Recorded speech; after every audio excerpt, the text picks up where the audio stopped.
Hello,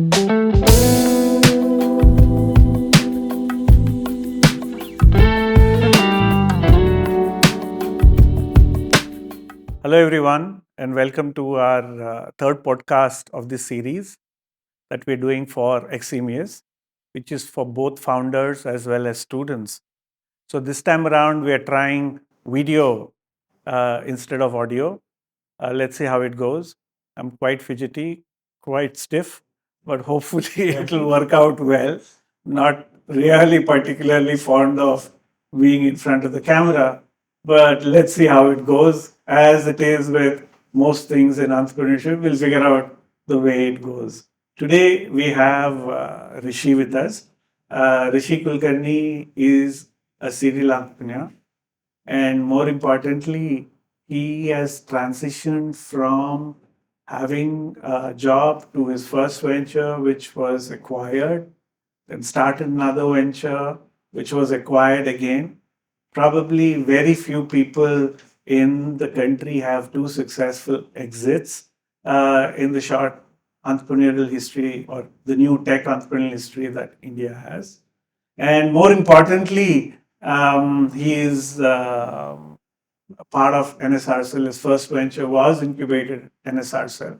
So much of his success we kind of claim through reflection that it was probably because of it. Let's see if it's true or not. Hey, hi, welcome, Rishi. Good to have you here. We've always been having random conversations over interesting fluids, but this time we need to have one formal. So maybe to kick off, here's what we could do. If we could tell a bit about your story in terms of your post-year engineering, which is where a lot of the students who come here, they just after a couple of years after their graduation, and take us through very quickly to that journey to your first venture. What pushed you to take that plunge? Sure. Thank you. Thank you for having me on this podcast, Professor Suresh and the team. This is IMB NSRCL is turning out to be truly a home for entrepreneurs and founders, and may the thing continue. May the tribe increase. May the tribe increase. Just to quickly, I was just once when you nudged me to think of in this direction, I was just thinking, I just happened to be lucky to be at the right time at the right place in career, in tech, and things like that. But I grew up in Bombay, and the work ethic, just the go-getterness of the that Bombay/Mumbai culture had seeped in earlier itself. Had seen my dad run a bunch of businesses that he was actually general manager for, and his office used to be right next to the home. So I would actually go there and see him running the factory and things like that. So it's been that Bombay nature has been seeping in earlier. Engineer by qualification, but just from a values and just a belief perspective, always believe that technology plays a huge role in progress. And also very early on latched on to this very silly romantic thing that we need to build tech ground up out of India. And fast forward over 10 years of experience, just working in the US for a couple of years, working in India for a couple of years, just combined all of that came to fruition in my first startup in 2011. And that's the 1Click that I started in SRCell, was largely trying to build a technology, video, audio communication platform out of India for India that works for within the constraints of India, right? 2G dongles from Reliance were out that time, and to make imagine your Zoom working over 2G that time, and those were the things that we're solving here, and the kind of customers we were selling it to were astrology. Okay. So astrology, and that was like a big thing, because imagine selling astrology sessions online to our customers, and they were using us. BPO hiring, BPO interviews. They, because of the bulk number that they were having, they were having all of that. And then high touch customer support, be it car sales, car support, or insurance and things like that. Those seem like a very early day opportunity.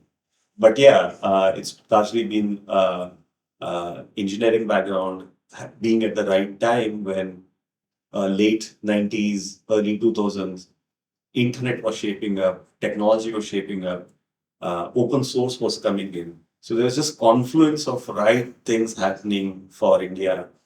Uh, Venture capitalism, especially for tech, was still very nascent stage. Uh, I don't think anybody was writing the check unless you were doing a Flipkart or something big in E-commerce. e-commerce. But things started changing, and I could see that from the lens of being at NSSL. I came here end 2011 or somewhere maybe 2012 or 2012, and we were a cohort of 13 companies here, just the top floor. Today, what we're in is a much bigger place now, but we were there, and most of them were tech startups then. And I still remember the selection criteria, still going through the pitches and all those things. You could feel that something had changed in the air, and I just happened to be lucky to be in that time.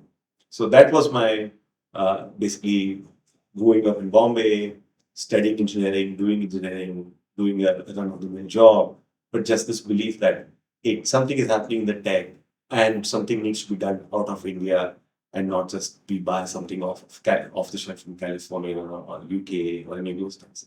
And confluence of those things just happened to happen. And that's when I was there for the first startup. But how would you rationalize an entrepreneurial decision to start? Because plunge decisions are actually very irrational because you're letting go of something which is for sure the time will propel you towards higher levels of an organization. Just stay put and the tide will take you up. And to say, I don't want to do all of this and start your own venture, how would you rationalize both in terms of the opportunity and the opportunity cost? That's very right. I think I feel that again, as I said, that timing, luck, and just sometimes just being foolish is a good thing to be in there. Definitely, if you're an overthinker, overanalyzer, I doubt you get into an entrepreneurial path at all. But I think the way to really look at some of the opportunities there, in my case, if you look at the 2008, which was the financial crisis, and then later on 2010, 2012, you look at those timelines, what you're seeing is the early offshoots of really ability to do things. Open source had taken off. Anything that you talk about software is available for free for you to build stuff, not just to use stuff. So your cost is lower. This entire thing about selling online was taking off. That is, you could put up a website, you could put up an online purchase behavior, you could you could even sell in some of these Facebook groups which are taking off, and easily within a couple of months you could have your first 100 users or paid users. So that you could see it happening. So all the traditional challenges of building something like out of a factory compared to say open source, online, digital distribution like a HLL or something, physical distribution versus online user group distribution, payment collection, which was all again physical, bank transaction is all now an online payment. So there's infrastructurally so many things were changing. If you just connect those dots, this seems like the opportunity is right there. But the plunge part is the hard part. In the sense is traditionally, just the traditional upbringing is very much get the marks, get into one of these tier one institutes, bank loans, or if you're a later stage in your little later stage in your life, then marriage, home loans, kids, those are all there. But I feel that if I were to compare the generation in even 2000 to what we are today, is you can palpably feel the opportunity there and the winning opportunity there, and the potential to convert whatever your ideas to an upside is there. But having said that, I think you got to have some stay hungry, stay foolish kind of a DNA where this is an opportunity, and the upside for this is much bigger than any of the other opportunity costs that I'm calculating on my sheet or thing like that. Um, I think it's also, I would compare now versus say 20 years ago. A lot of traditional thinking is also changed.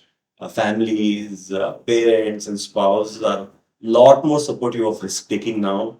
Ecosystem is supportive of guiding you through the risk taking that you are in. So I just feel that there's so much happening now that we need is just a mindset to take a plunge and do this.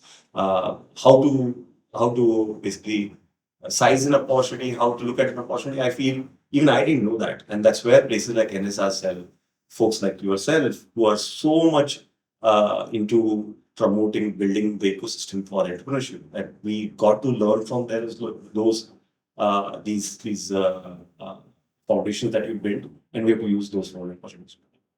I'm still not perhaps answering the plunge part of it because I think I just covered it with a loaded word called foolishness. But you're basically saying that it is an irrational decision. It's an irrational decision. It can't be It rationalized. is not. It is like jumping off a cliff doing Yeah. hang gliding. Yeah. You can live your life without hang gliding, Yeah. but if you'll have to hang glide, you have to at some point of Yeah. time separate yourself from. You have to cliff. separate out, and perhaps I'm sorry.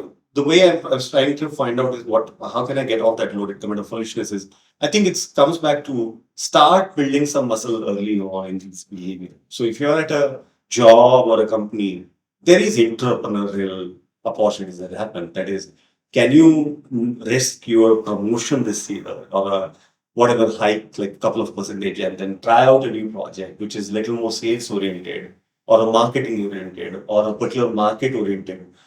Can you risk that one so that it builds that risk taking capacity? Can you engage with your conversations with your family wherein, hey, I've done this for this many years. I think I've gained the trust and credibility that I can do these things. In my case, I'll tell you, it just happened was uh, I was married, wife, we were both in the US, just young couple, and for family reasons we wanted to come back. And I basically took that as a deal that okay, you want to come back, I'll come back, but when I come back, I'm gonna start up. So no more expectation of a fixed salary coming in and things like that. To each your own, there's always that leverage that you have at your own family level and the people that you care about level and find out that leverage. But those are the things that I think we have to start working on and actioning on before that muscle starts building up. And then there's a day when you think that yes, I took a irrational decision. Actually, no, you've been working on it for a while now. So it's not like a day, one overnight switch. It's not a step function. Yeah. But you're saying you're working towards it. Yeah. But when you're taking that decision, Yeah. you also have been working towards, as you rightly said, you worked in the US, you were working in tech. So, in a way, you're also building certain resources, right? Like the term SARS, which is affordable loss. And what was your affordable loss? I felt that two, three things were right at that time was just like really smart folks, students here at IIM who today have the credibility of the biggest brand that's been supported, or just the tenacity, that ability that you can get into the top 0.1% and whatever that is. In my case, that was largely is I just happened to be at the right place where for the first couple of years I learned things in tech that just wasn't common knowledge that time. Uh, if you many of us have used Skype, I used to work in the guts of Skype in early days. It just happens to be luck. I just happened to be there where the hardest problems on internet were being solved there. And there were tons of folks working on there. And I just happened to be there. Right. So, but that happens to be there is today. So many folks are working on UPI, Aadhaar, fintech, e-commerce, online influencer building. There's so many things happening. That time it was just a narrow sliver of like one or two opportunity. In my case, I just happened to be there, and I connected the dots with this trend on cloud and open source and ability to sell online, and just the muscle memory or the expertise of as a techie, I could bring in a couple of folks and build that out. So the throwaway Bangalorean techie was that 20 years ago, and that helped that time. That's all. So, if I were to use a metaphor, well, not a really pleasant metaphor, but if I were to recast this as a metaphor, you're saying that you do have a bunch of spare parts that you're converting that into a rifle. Yes. But how do you spot an opportunity? Because if you say that I should shoot here, you don't have too many shots. It is not like a cannon. You really have a very tiny timing and fire. What is that? What do they call it? Power? Firepower or dry powder. Dry powder Yeah. that is being Yeah. used as. You don't have too many shots Yeah. at it. So how do you choose Yeah. where to point and then where to pursue? You're absolutely right. I think that this is the at least one kind of a thread I've seen through a lot of founders or entrepreneurs or the so-called serial entrepreneurs or things like that is this term that I'd learned in the management book for a long back was I think it's from Andy Grove was let the chaos reign in and then you reign in the chaos. And I think is skills like networking, going out of your comfort zone and trying out things, experiencing through folks, like if you're in the engineering or you're in the tech, see how sales happen. If you're in sales, see how online marketing happens. You're in marketing, see how leadership team is built or see how financing happening. Is only when you try out these various set of skills is when you start looking at it is okay, you start looking at things very differently, very opportunistically. Versus when you're doing your job, 9 to 5 job, and I'm good at one thing, there's only one lens that you get. So what I'm trying to say when I say muscle building is truly you're trying to build this lens of bringing in multiple things and seeing an opportunity, right? So today when you look at UPI and other, you speak with folks who are early team member at Flipkart or Freshworks, they see things very differently than someone who's spent time in the first year in McKinsey or a much larger company. If you were in the first 50 team and say Freshworks, Freshdesk, you saw the entire spectrum of business, even though you were in a silo. And you saw that right in front of your eyes, you were part of it, you were doing it. So perhaps one of those things helps. And my advice largely is people who have the right capability backing, like IIM or an IIT or ISB or something like that, go join a startup. Leave everything else, go join a startup. Because that's when you start building up your muscle and also this entire lens of looking at opportunity from various things. So I feel that is you have to build that lens of connecting the dots and seeing an opportunity, and that doesn't happen in your 9 to 5 cushy comfort zone role, and that doesn't happen. You have to risk yourself in trying other things. So one of the examples I gave in the class when you're looking at opportunity is entrepreneurship is like playing Minesweeper. We are at the same broadly around the generation where you know what Minesweeper is, right? I'm not sure if the current generation would even know what this game was. So what is your strategy to play Minesweeper? You don't have a strategy, right? So if you look at, I don't know if you wasted time on Minesweeper. I did waste a lot of time. Oh, you didn't? Okay, then bad example. I did the physical life Minesweeper. All the time it's a Minesweeper. Okay. So let's say, like, look at your journey through 1Click. What did you start with, and how did it go? You've been mentioning chance a couple of times, and I do remember you saying that there's quite a bit of serendipity that played out at 1Click. Yes. So then I'll, if I may, I'll take a couple of minutes. Then let me look at all the chance things that happen at 1Click. Okay. So I have a job. I have a tech job. I'm fairly high up in the early days career, doing everything. But in 2010, 2011, I hear in my housing community email group that NSRCL has started this weekend chats or talks for entrepreneurs. So that we did. Yeah. Startup Saturday, Startup Saturday, Head single. Start. Yeah. So, how many folks actually skip their usual Saturday routine of going to meso or cycling or a Kappan park, tree hugging, or any of those things, and come here and this Yes. and there's actually 4 founders sitting on the room sharing their notes. This is what you could do. So that's number one. I'm here. So I just happened to be here. I visited one Saturday, second Saturday, and third Saturday they put in a group saying that is, hey, NSSL new cohort is coming. Why don't you pitch? Great. So then I'm looking for is I'm a tech person. I don't even know how to build a deck, how to put a pitch. I just happened to see that there are folks there who are mentors here are actually my neighbors. So when I go to them, a person who's no more, unfortunately, Abraham Kuruvilla. Yeah, he was a big supporter. He made the entire deck for me. He may help me how to make a pitch deck and things like that. And at the same time, I'd put a note out saying, hey, I'm trying to build a logo.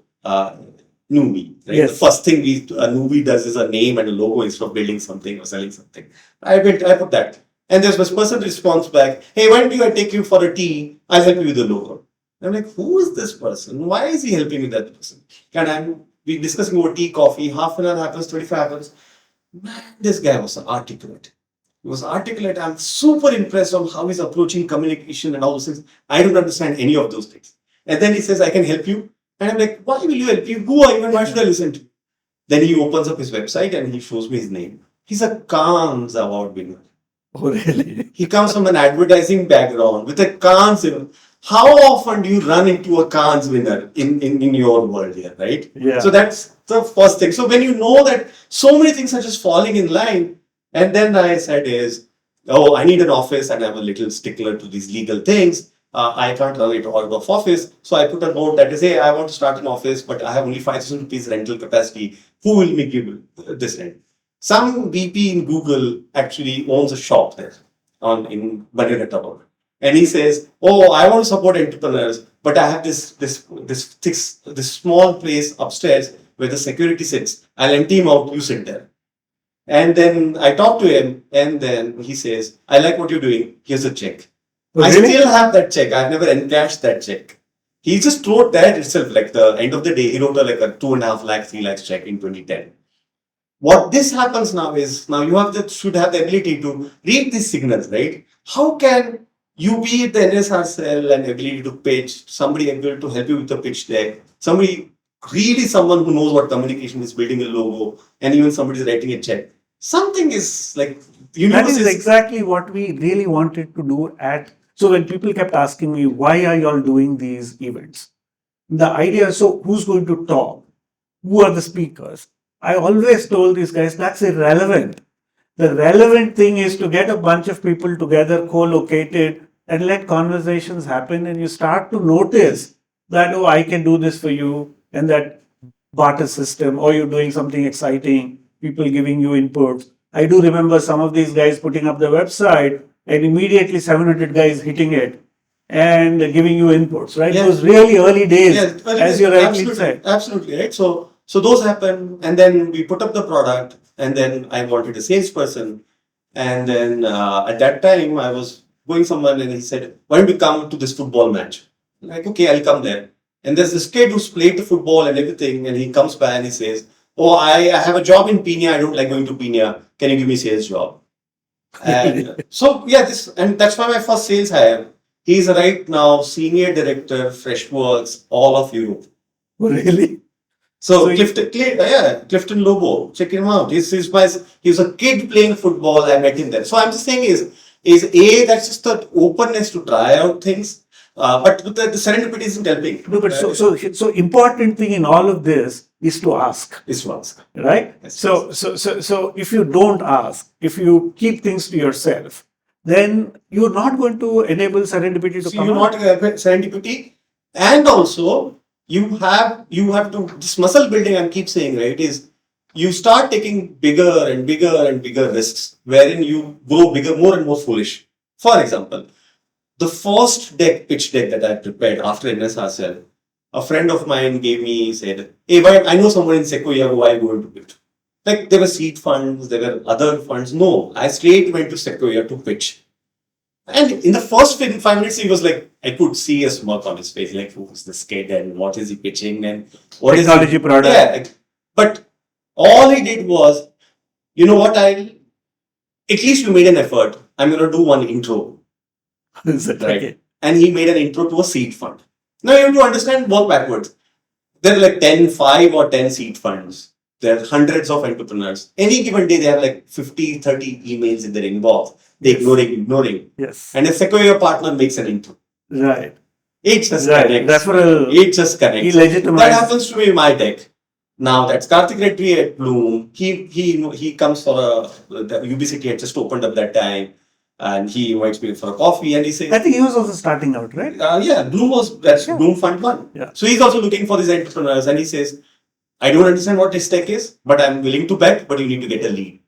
So then the next 3 months is, I don't even know what it lead means, what a cap table means. But now, of course, thanks to NSR Cell, you're coaching all these. There are folks who understand this thing. Professor Sabri was here, who's built that entire thing, right? He knows what that foundation of valuation or cap table is. So I'm understanding that. And then one more big serendipity happens is, you have a competition going on called ASEAN Entrepreneurial, something happening in Japan. We want to send somebody. So ASEAN, whatever, 10, 15 countries have to send 2 or 1. What is the chance that you pick one of them, that's me, and you send me there? I think 1. 1. Yeah. You are there, and there is this startups from China who have made CNC machine and robotics. There are startups from China, Japan who have these super micro satellites that they're shipping. And I have a small software that barely works, and I'm showing that one. So yes, I got my sense of that. But there is one more Indian. There were 2 Indians there. There's me who was there in those 2 days in Japan. There's one more who's R. Narayanan or Naru, who's an early investor, seed, HNI, angel. For some reason, Chennai Tai had sent him there. He was also bored because I don't understand what this, and he's asked me, Rishi, let's go play pachinko. Oh, really? You know what is pachinko? Right. Then I realized pachinko is like a US slot, Japan slot machine, I think. And I'm like, NSSL has taken all this bet. They made me an ambassador of all these entrepreneurs. They sent me to Japan. And here's this guy asking me to play pachinko. You're like in this loud. Now you take a call. And I'm like, chalo bhaiya. I go with him. So I hang out the entire 2 days with him. I tell him how the journey started, what I'm building, where I'm selling. And now I need to raise money. And Karthik is here willing to raise a check and bring them. So we are now heading back. We're in Singapore. He's got his Chennai plane. I got my Bangalore plane. And that time he said, Rishi, I like you. Tell Karthik I'll match his number. Really? Lead is done. That is my first fundraise done. So you have to now understand this all is happening within 6 months period. So you have somebody who's building a communication logo, somebody who's willing to be a sales guy. I am able to build stuff and I can demo stuff. NSR is willing to bag and put me out there. Somebody is willing to write the check. So all the pieces that are needed to truly build a quote unquote a mature-ish organization are falling in place. Just because you're taking risks, things are happening there and the ecosystem is there. And I have since then repeated that playbook no matter what. Really? You think it still works? Yeah, it still works. That same thing of any new intro, do not ignore. Any invite, do not ignore. Of course, I used to do 1,000 networking sessions. I've now reduced that dramatically because there's just so many other things to do. But any new ideas, I don't ignore. I meet that one. Anybody who's helping with communication, I do that one. Anything new that I don't know, what's happening on healthcare, what's happening on social, I have no ideas there, but I participate in those things. I play around with those things, and that playbook has constantly helped. And I'm seeing that's not with me. I've seen that with Girish. I've seen that with my other set of co-founders that I've seen with Sami or Sri Krishna and other things is they are always eager to try something new, experience something new, and that having that starter and mindset and being like hyper foolish, it just adds up, and you see an opportunity all the time. And then this lens of opportunity just develops and develops and develops, and then you start doing things. So you're saying the ability to look at the world and then spot dots, and the way in which you connect them, there has to be serendipity.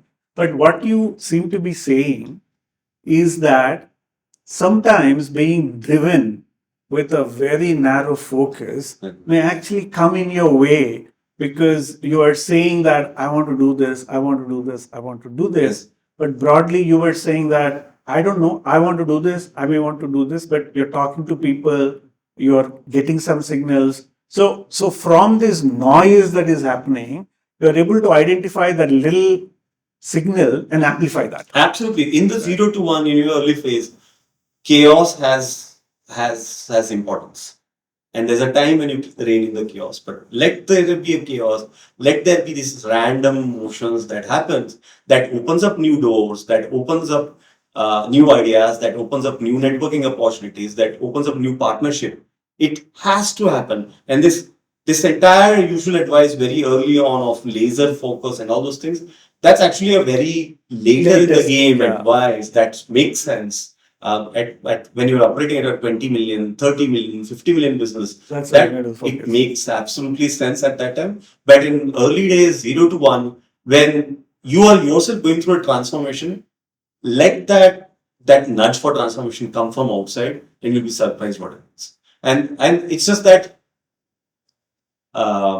sometimes this our way of education, our way of building credibility gets in the way. Yes. That has definitely I've seen now is we are a little too Saraswati heavy and less Lakshmi heavy in some of our things, and that I think gets in our way of doing. Sorry, I'm saying that in education. No, in the sense that, but in the sense that if you look at very strangely, right?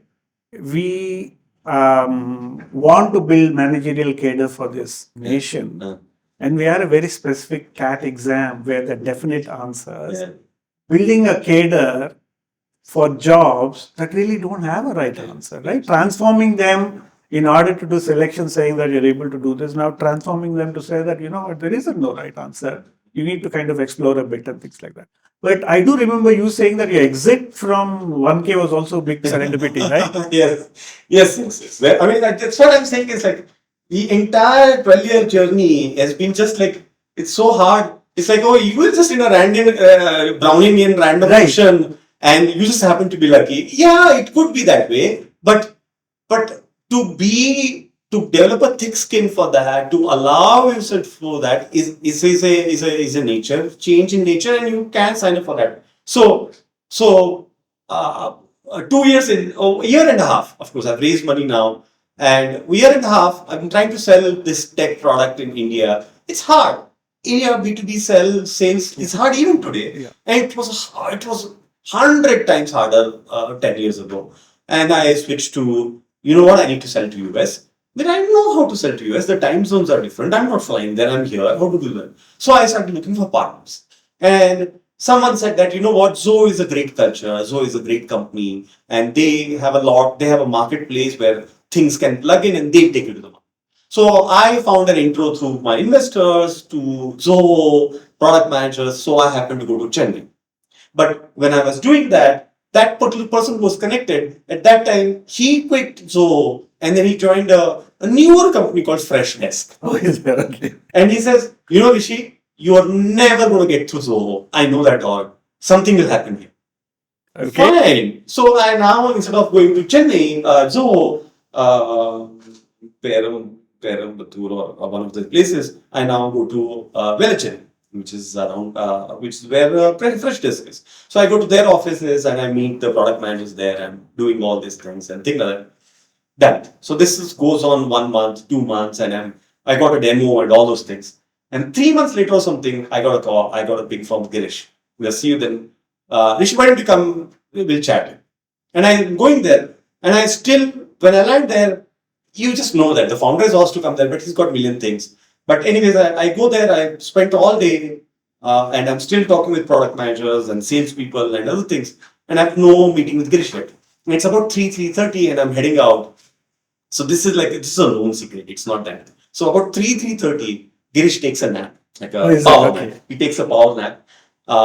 And I'm heading out, and the guy who's introduced me, I'm like, yeah, there, and I saw Girish's note. One hi, hello makes sense. And he says, but this is power nap time, let me. And Girish being Girish, like such a big heart, bring him in, I'll chat with him. And I go there, and looks like this was all a play because he Oh, was is it? ready. He was ready. Where's your website? He goes to the website. He clicks it, and there's a video chat there. He clicks that, and voila, my sales guy is sitting outside. Okay. Of course, I knew that, so I put my sales guy waiting there. I was like, I'm there for 4 hours. You will be waiting for there for Don't 4 hours. And there's Clifton sitting on the other side with a cheerful smile and a all. And he said, what is this? Whose product is this? Who is this guy? I said, they're all mine. The product is mine, this, that. And that's it. And then in the next 10 minutes, he asked, I know you've been looking to integration, this, that. Are you open to talking about getting acquired? This was something that was not in the playbook at all. What a syllabus. This was not in the playbook at all. We had not thought. And I don't even know what that conversation means. I don't know what acquisition means and things. So now I said, okay, Sounds good. sounds good. Let me go back and think. But he had one condition. Wherever this conversation goes, here's a gentleman's handshake. If you say yes, we will make it happen. And the second condition is that you need to move to Chennai. Or you, the And team. The Yeah. team needs to move to Chennai.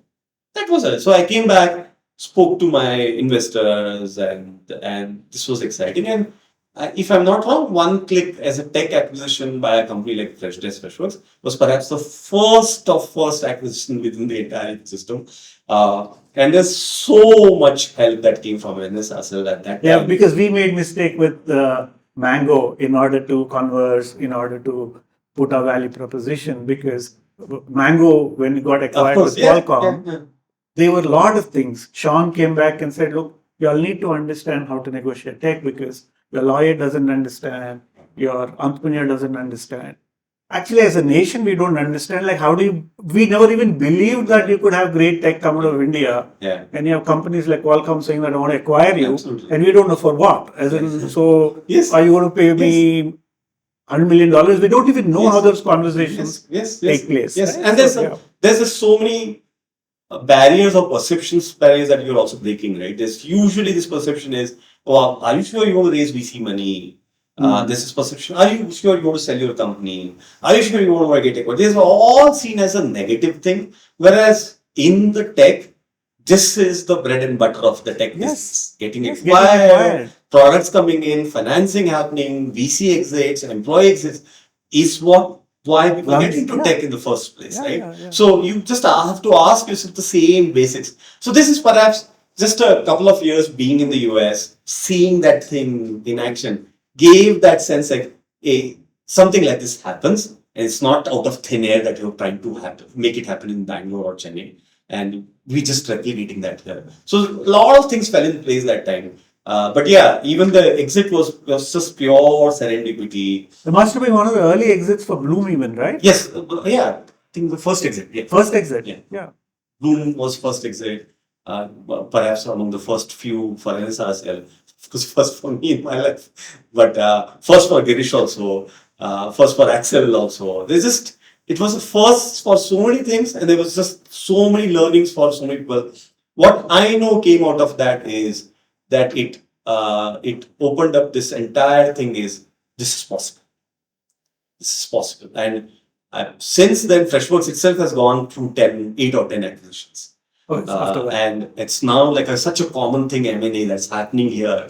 And that M&A can happen for an acquihire or for a tech or for a market or some other deal or something. But they're happening, and it's now a common. So the deal vocabulary is now increased so much. Yeah, right? It's okay, and it's seeped into the culture, at least in Bangalore culture. Yes. And that's that thing. But again, I'm saying, right, it's just one luck thing against second luck. But the key thing I can talk about from the ecosystem, be it Bloom, be it Naru, be it NSRL, be it my co-founders, be it my team, and other things, is just the how they have also evolved through that 3-year, 4-year, 5-year journey of this taking of this risk, trying this out makes sense, versus this narrow focus of let me just build this tech, let me just make this sale, let me just get this money. No, you just have to fan out more paths, fan out more options, and then things happen.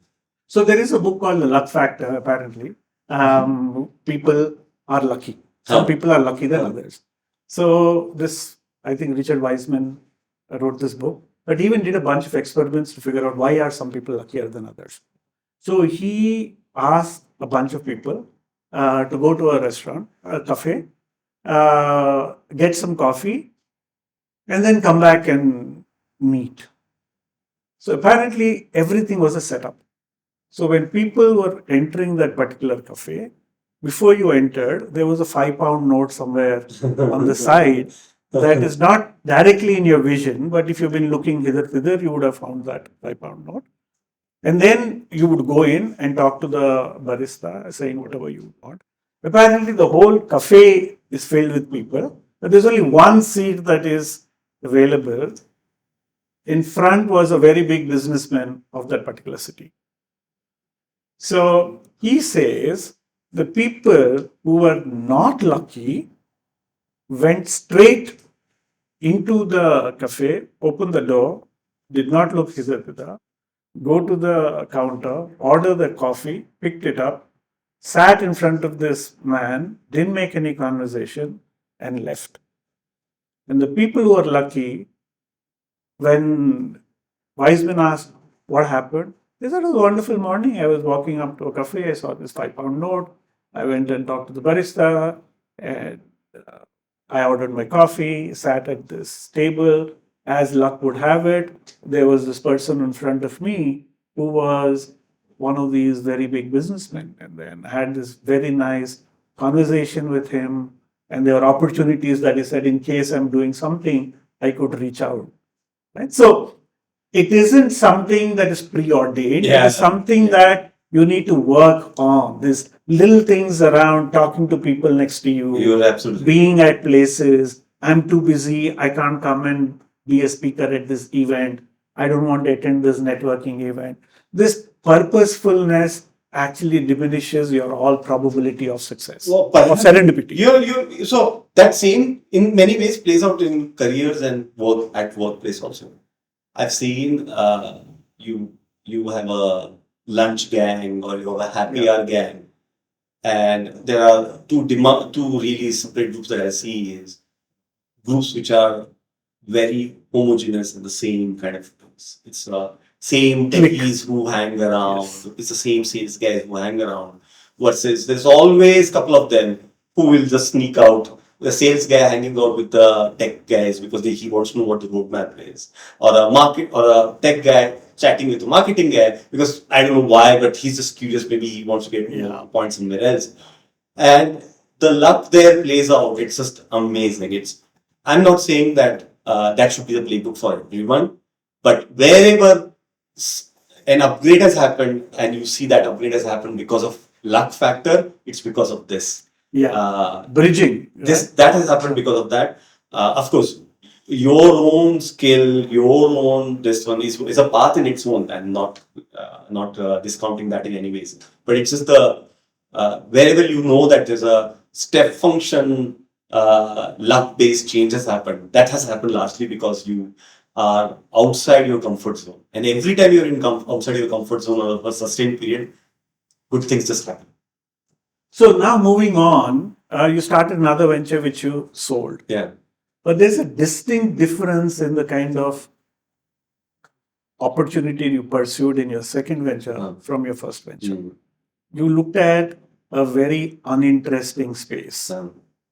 Very, very uninteresting space that would earlier you were looking at tech, you were looking at Skype, you obviously conditioned from what you saw there, you build a wonderful tech product, right? How did this identifying that value come in? Awesome. There was many years over here only in this ourselves, 4 or 5 years ago. You had a entrepreneur from China who was here, or maybe one of these Chinese cohort or something like that was here, and that person in the room made this comment that a serial entrepreneur's first time entrepreneur is passion, second time is market, and the third time is philanthropy or something like that. That there is a playbook for 3 times entrepreneur itself shows how much serialness is there in China. But that is how largely it plays out is when you're doing whatever you're doing for the first time, you're largely playing out of your whatever early strengths are. You just I'm good at tech or I understand this, I'll play out that. And 9 out of 10 times most of the time it's not even skill, it's just passion. right? Okay. That's one Build of skill. basically, and that's one of the hard part that I see with so many founders. Everybody wants to change the education system in India because there's passion to fix that, but there's no market there, right? So I think it's the second time when I came in there, I wanted to look at it from a lens which is not driven by passion or skill, but it's more about what are some of the resources or ability I can gather and put together to go after a large market. So it was truly market first, opportunity first kind of a TAM. TAM first kind of a perspective, because the passion, skill, other check boxes had gone through that anyways. I'd known some playbooks like this. What does it take for the initial build out? I need some seed fund. I know how to do that one. I need a bunch of early team. I know how to build that one. I know how to sell, find out the earlier interest customers. I know that one. All I wanted to figure out is these 4 or 5 options that we are going after, are those markets large enough? So US was a large market.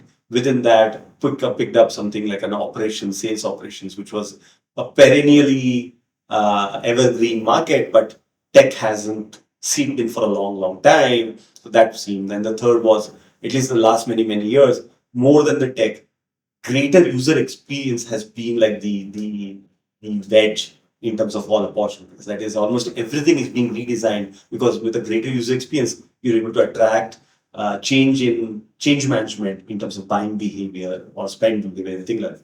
So we So went maybe into that. we're being a little bit cryptic. I think people don't even know what we're talking about. Maybe you should describe what this venture was. Okay, so let me talk that. So the second venture was largely was called Revv, and the focus was how can large companies make buying decisions or sales decisions or operations decisions easier, right? For example, you are a company of like 1,000 people, and you today have to do some purchase. So you have a Word doc which has all your contracts. That has to be reviewed by your finance team. That has to be reviewed by your legal team.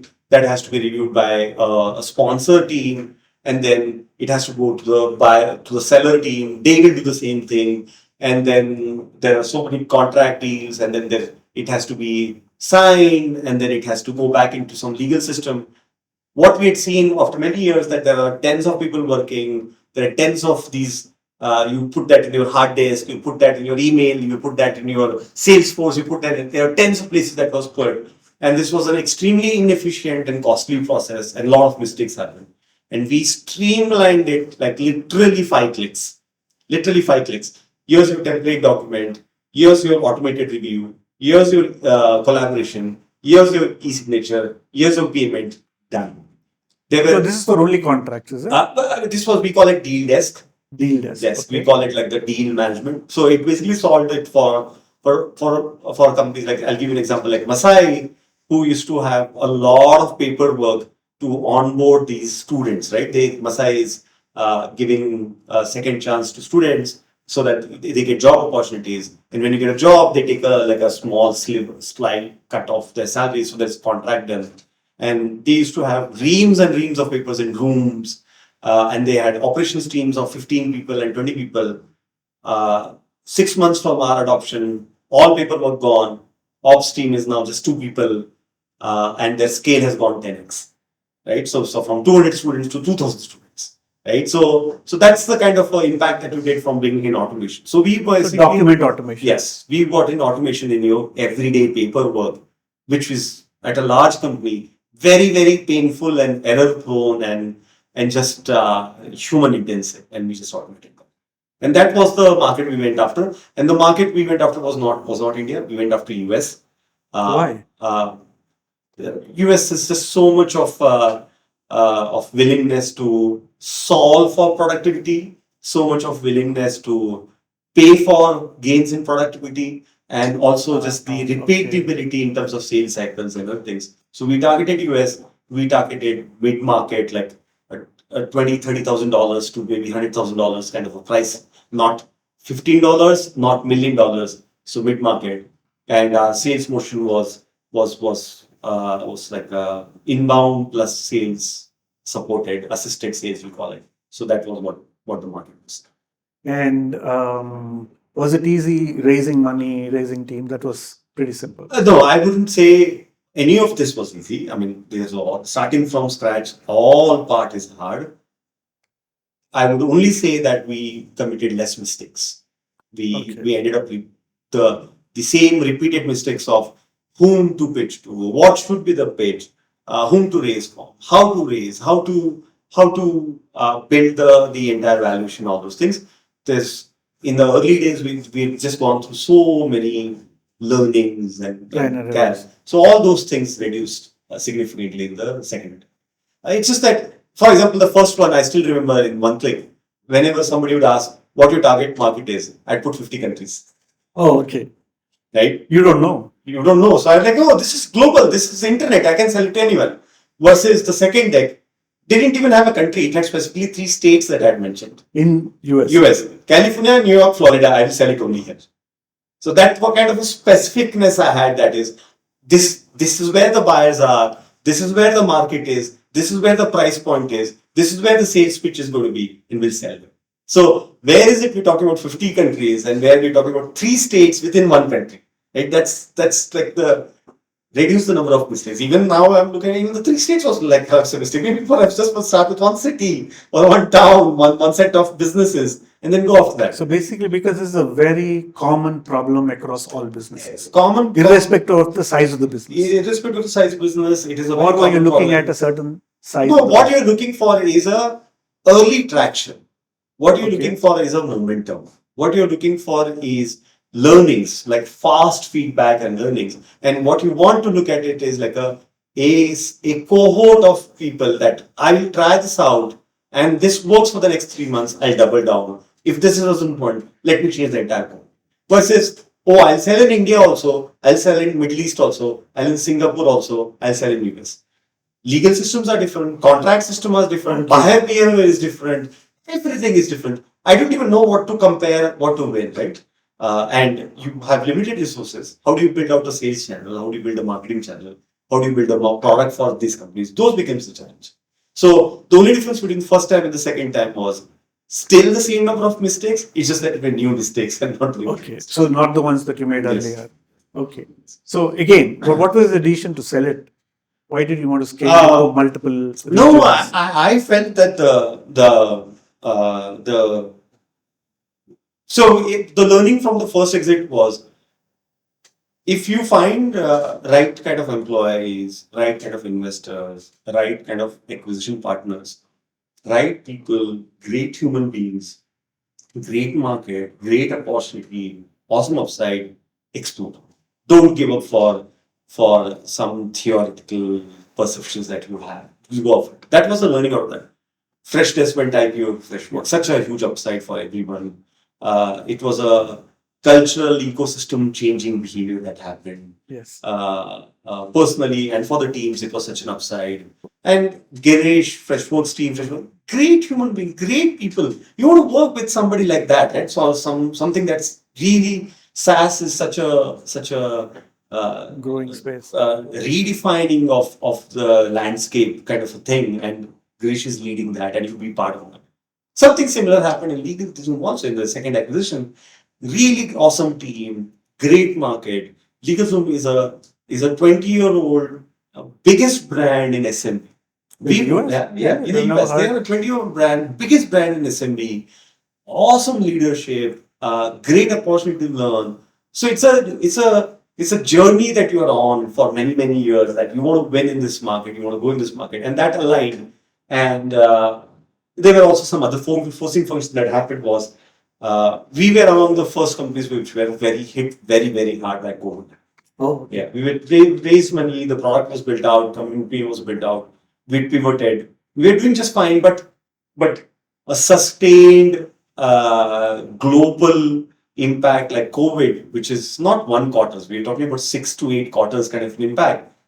It takes a toll on a lot of things. So I'm just like sharing all the candid parts of it, is that there was COVID weighing us down, but there was an upside of a great market, again, great repeat of the same kind of people, but in this side, but 10x larger opportunity and an upside. So we just took that opportunity, and it's been now almost 15 months, and that's what it's been.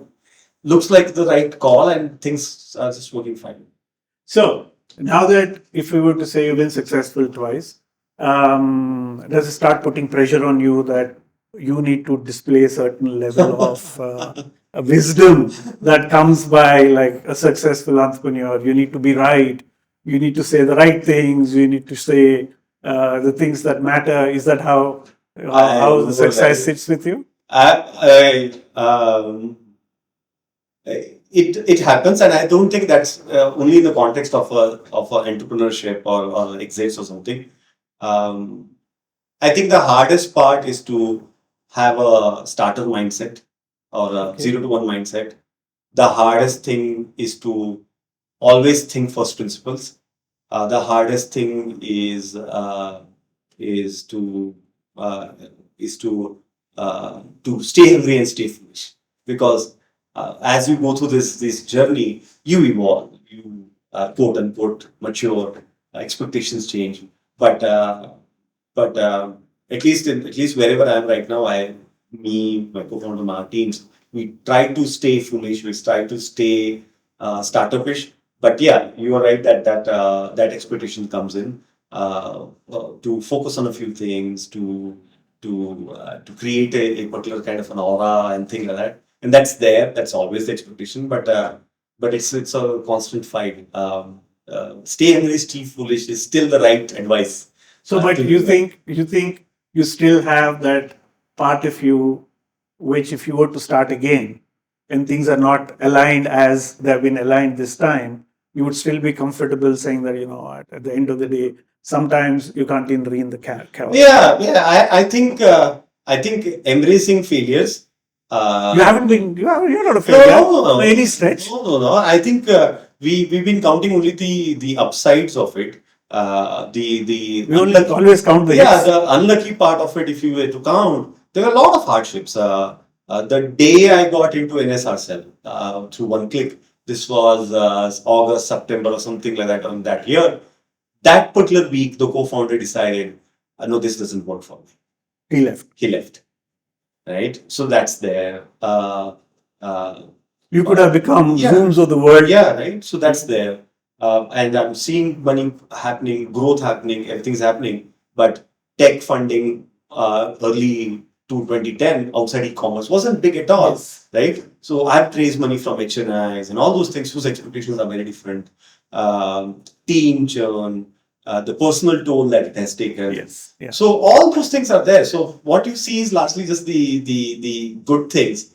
But yeah, it's so I feel that is when I again said at the start, muscle building, risk taking.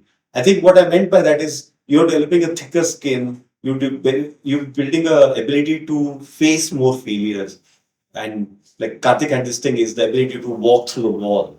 And that's the thing that is, yes, you'll bleed, it will hurt, it's a lot of failures, but you keep trying that, and you do not ever stay in your comfort zone, and that's what you start building. So, and I just hope that that stays and you don't get into your comfort zone again. So over the years, you've been helping us with a lot of mentoring, right? You sat with us. Our WSP one was like you were here every day looking at the slide decks of our women entrepreneurs. You're seen as over the years, right? Like being a mentor for over a decade with us. So what do you see sometimes that you wish that it was a little bit clearer to these young people who are coming in, saying that I want to put a dent in the universe?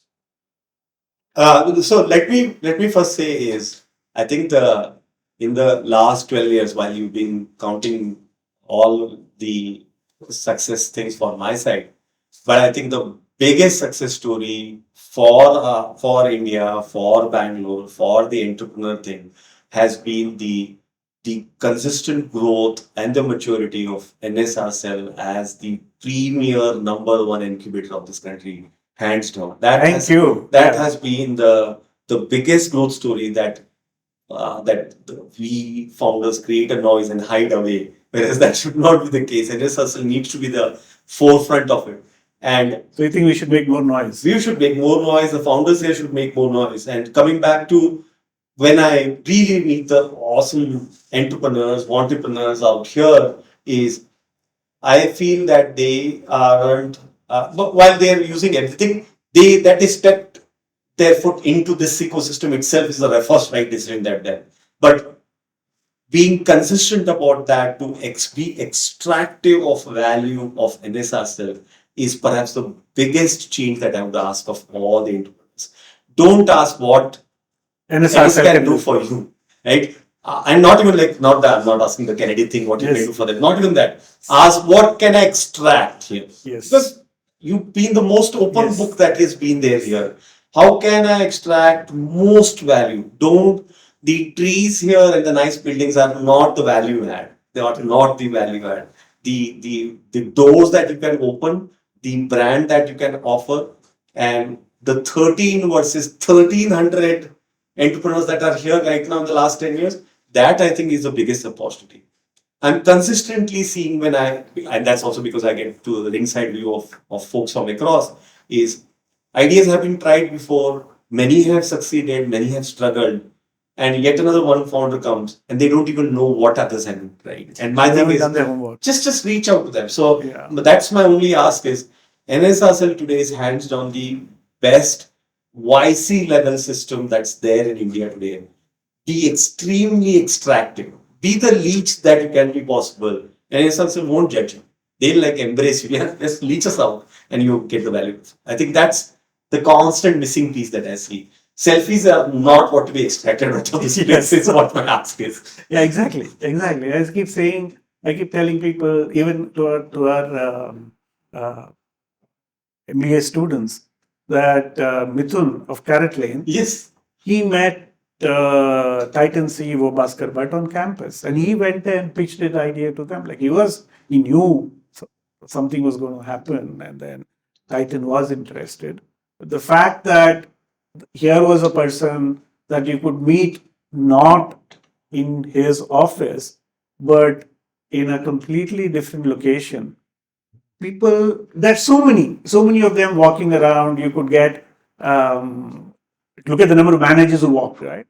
And all of them are senior managers in a lot of companies. Many of them don't even talk. I really like this perspective, more so that you are pushing the blame and absolving me of all the responsibility of not mentoring them well. To say that, like, guys, you aren't doing your job properly, ask the right questions, talk around. But yeah, you're right, in the sense that don't look at this as a place in terms of also what can you do. Learn how to play cards, right? It's like how do you play a joker? There isn't a game plan to play a joker. You could be what it wants to be, right? I have just two, three things, right? Let's talk the number one problem for a young or a first time entrepreneur, quote unquote, first time entrepreneur would be is, oh, I need a co-founder.